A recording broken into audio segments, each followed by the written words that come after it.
Talk about other joint replacement. Do you do it? I'm sure you do.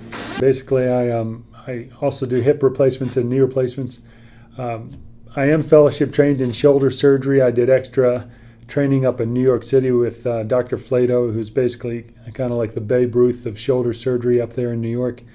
He taught me many things. I was at Bethesda Naval Medical Center. I was the shoulder surgeon for the U.S. Navy for a short time, operated on members of Congress and staff at the White House.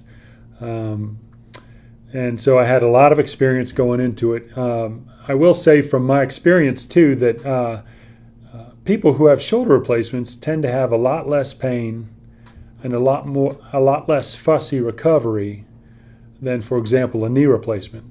Hip replacements and knee replacements both work wonderfully well, but the recovery seems to be a little bit harder and a little bit longer from a knee replacement than, say, a hip replacement, and from and certainly a shoulder replacement seems to be quicker than that.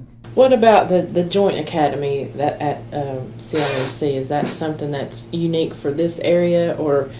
Well, the CRMC initiated the Joint Academy well before I arrived here in Shelby in 2001. It was basically instituted by Dr. James and Dr. Stuckey, and the other group here in town agreed to participate in it as well. It's a wonderful institution because what happens there is the patient is surrounded by ancillary staff, physical therapy, nurses, nurses assistants, all who are well versed in taking care of the joint replacement patient. So it's more than just getting your surgery at CRMC.